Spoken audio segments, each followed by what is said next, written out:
Boa tarde, hoje é 7 de fevereiro, 81 graus Fahrenheit aqui no aeroporto internacional de Fort Lauderdale.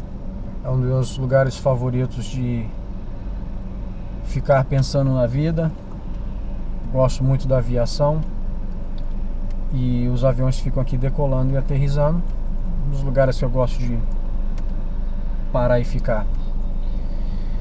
E hoje nós vamos falar sobre um assunto um tanto que traz muita controvérsia, que é a onisciência divina. Agora, pergunta, será que realmente Deus sabe de tudo, a todo momento? Será que Ele tem essa capacidade, como menciona na Bíblia? A Bíblia diz que Ele é onisciente, onipresente e omnipotente. Agora, vamos ter que fazer a distinção entre conhecimento e sabedoria. Lá em Salmos, eu não me recordo onde é, mas diz que a sabedoria de Deus é infinita. Isso é inquestionável. Realmente, a sabedoria é inquestionável. Agora, o conhecimento é limitado. Agora, nós temos que saber essa distinção. Conhecimento é a capacidade de repetir dados. Por exemplo, capital do Brasil é Brasília, Rússia, Moscou, Estados Unidos é Washington, D.C.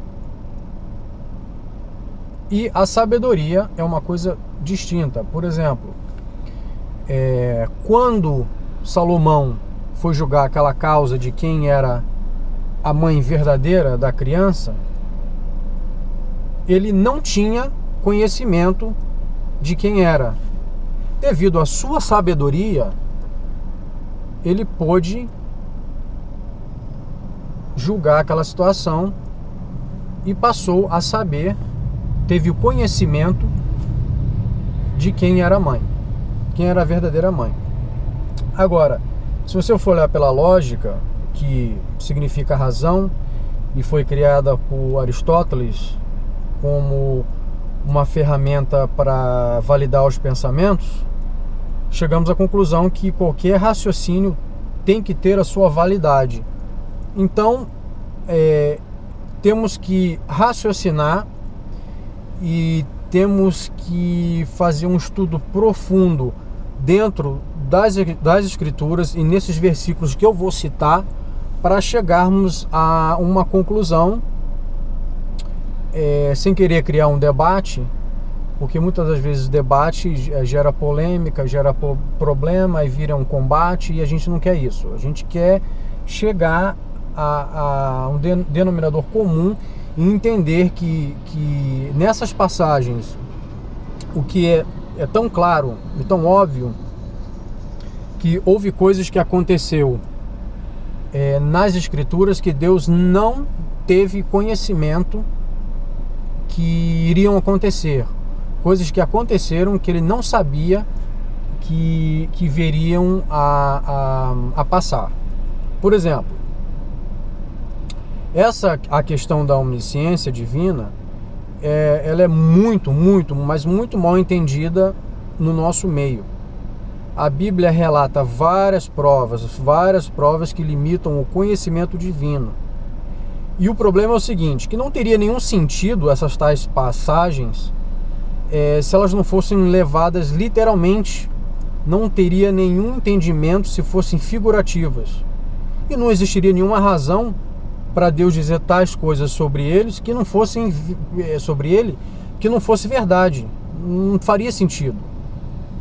Ou seja, Deus fica sabendo de coisas relativas acerca das ações humanas como qualquer outra pessoa, como você e eu. Por exemplo, em Gênesis 6, 5 a 7. Então arrependeu-se o Senhor de ter feito o homem sobre a terra, e pesou-lhe o seu coração. E disse o Senhor: destruirei de sobre a face da terra o homem que criei, desde o homem até o animal, até o réptil, até as aves dos céus, porque me arrependo de os haver feito. Porém, Noé achou graça nos olhos do Senhor. Ou seja, se Deus soubesse que o homem seria tão perverso, não o teria feito. Você já se arrependeu de ter ajudado alguém? Poxa, se eu soubesse que o Moisés ia ser esse vacilão, eu não teria ajudado ele. Ou seja, se você soubesse, se você tivesse o conhecimento que eu iria lhe trair, fazer algo errado, você não me ajudaria. Mas é evidente aqui nessa parte que Noé era justo em suas gerações, então Deus poupou a humanidade. Ou seja, ele ia destruir todo mundo, desde o réptil, as aves, os céus, e porque ele se arrependeu de os ter feito. Bom, voltando aí ao raciocínio, tive que sair do aeroporto, estava fazendo muito barulho, os aviões estavam fazendo muito barulho, ia vir aqui pro cemitério.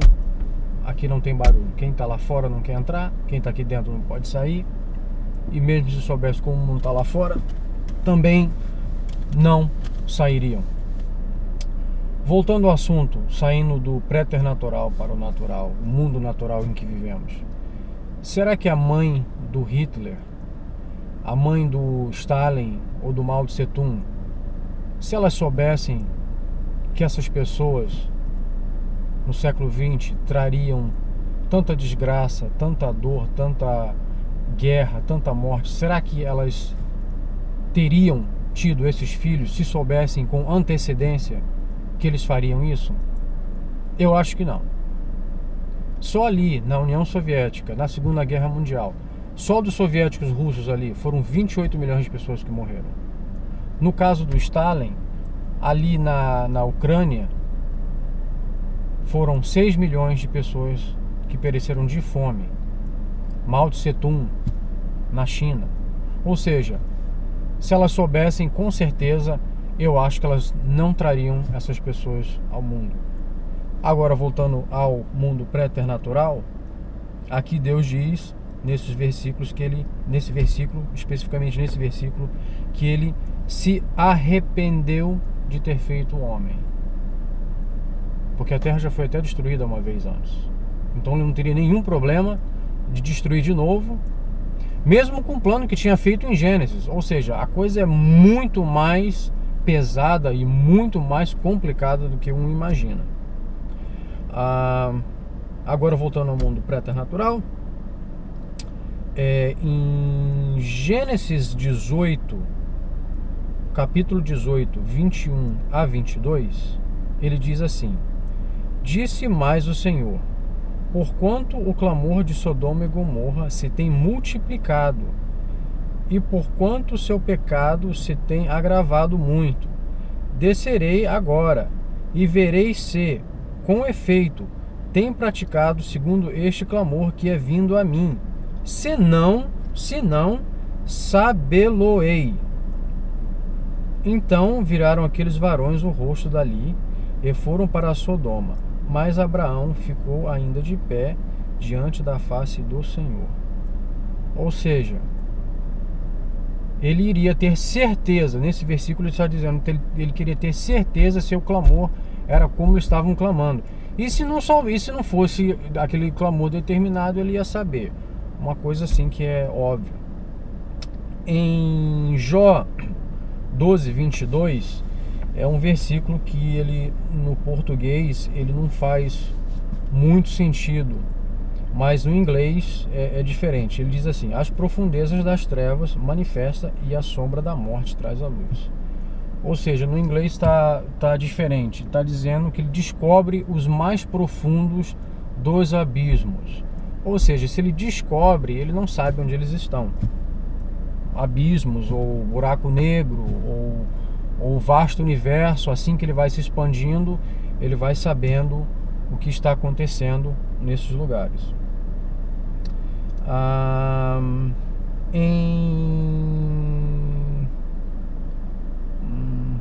Tem outro versículo aqui que é bem interessante. Jeremias 32, 35. Edificaram os altos de Baal que estão no vale do filho de Inom, para fazerem passar seus filhos e suas filhas pelo fogo a Moloca, o que nunca lhes ordenei, nem subiu ao meu coração que fizesse tal abominação, para fazerem pecar a Judá. Ou seja, uma coisa que nunca subiu ao coração divino. Ele não sabia. Lá em Gênesis diz que os pensamentos vêm do coração. Ou seja, se os pensamentos vêm do coração, como diz lá em Gênesis, e aqui dita que ele não subiu ao seu coração, ou seja, não passou pela cabeça dele, não passou pela mente, é uma coisa que ele não sabia que eles viriam a fazer. Não sabia também que eles planejariam a Torre de Babel, como eu mencionei, que Sodoma não seria tão perversa, Gênesis 18, 21, 26, 28 a 32, e também não sabia que se Abraão sacrificaria Isaac ou não.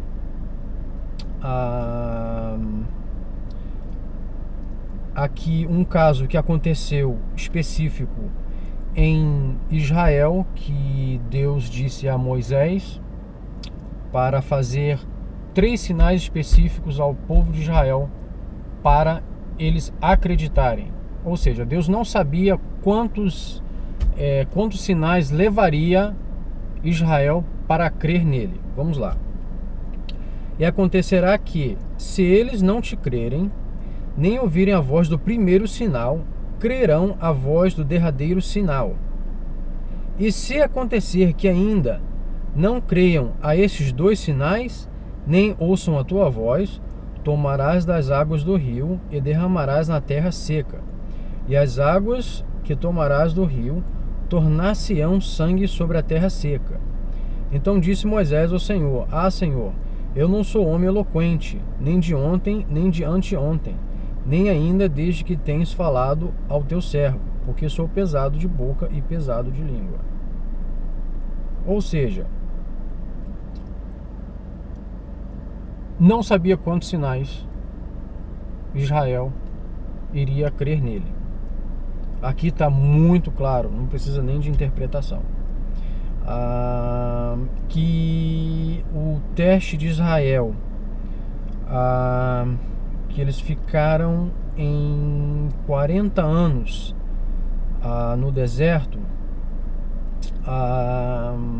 Deuteronômio 32:19, e vendo o Senhor os desprezou, provocando a ira contra os seus filhos e suas filhas, e disse: esconderei o meu rosto deles e verei qual será o seu fim. Outro versículo importante também que limita o conhecimento divino está em Deuteronômio 8, 2 a 16.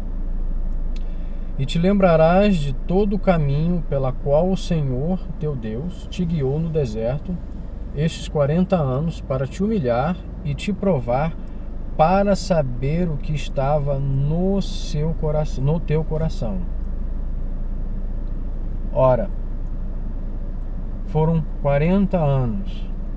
Não tinha como saber de antecedência que tinha no coração deles. Ainda o que eles tinham passado no Egito, o Mar Vermelho, aquela coisa toda, as pragas, o Mar Vermelho, a passagem do Mar Vermelho, ainda assim ele precisava os testar para saber o que tinha no coração deles. Um professor, quando ele testa o aluno, ele não sabe se o aluno está apto para aprender a lição ou não.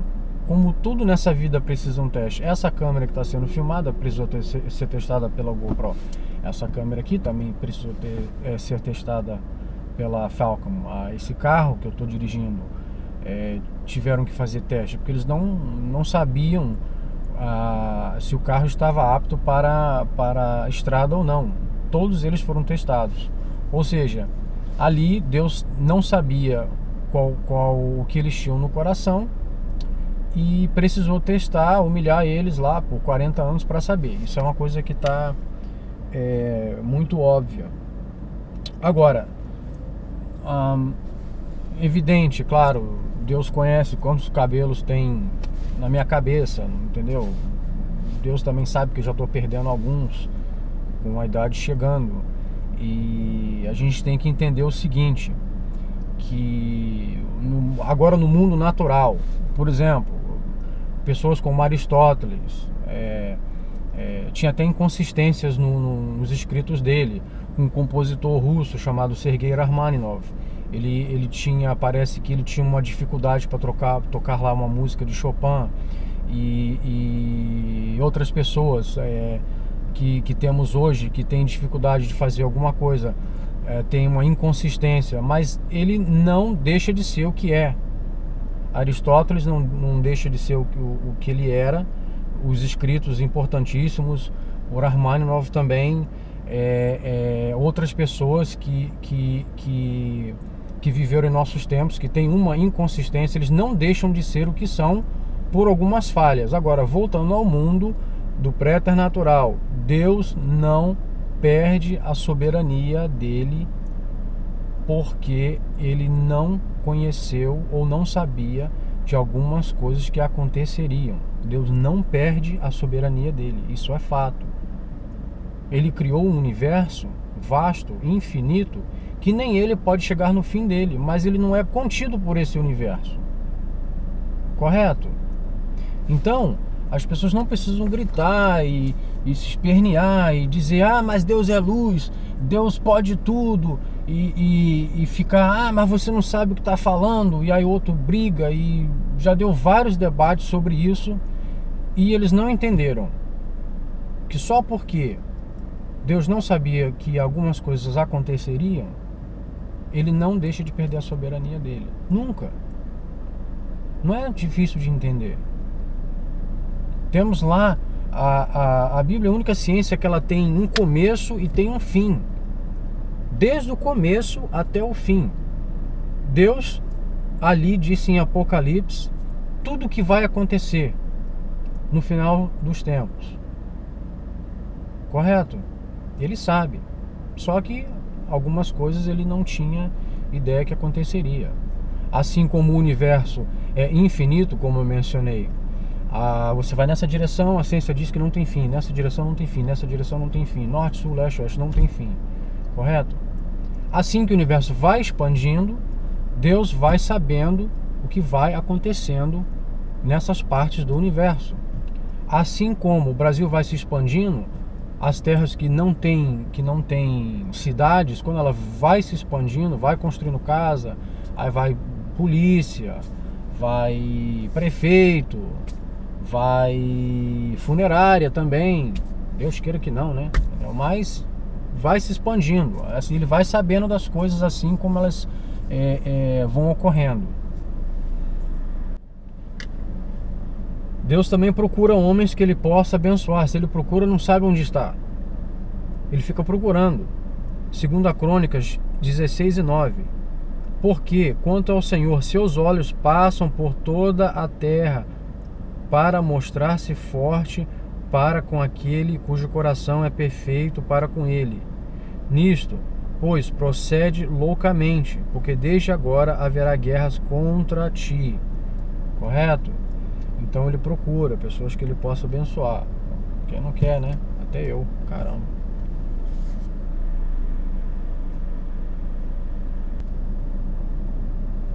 Para o vídeo não ficar muito longo, agora vocês podem olhar Deuteronômio 32, 19 e 29. Deus não sabia que Israel se desviaria tão longe como se desviou. É muito longo aqui, são 10 versículos, vocês podem pesquisar por vocês mesmos, senão o vídeo vai ficar muito longo e aí vocês não vão se interessar muito, mas vocês podem olhar.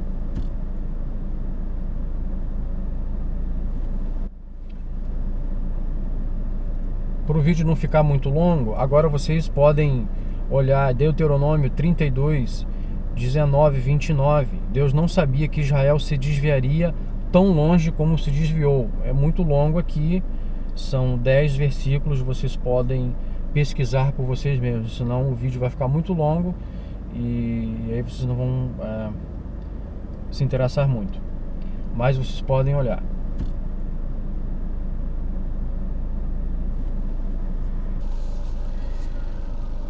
Ou seja, a Bíblia tem aí 6.468 mandamentos e regulamentos com o homem e a sua parte no plano eterno divino e a sua própria responsabilidade para com Deus e aos outros homens. 1260 promessas, maldições, bênção, galardão, perca de galardão e dezenas de avisos, maldições e bênçãos em relação a Deus, conforme a base da sua vontade.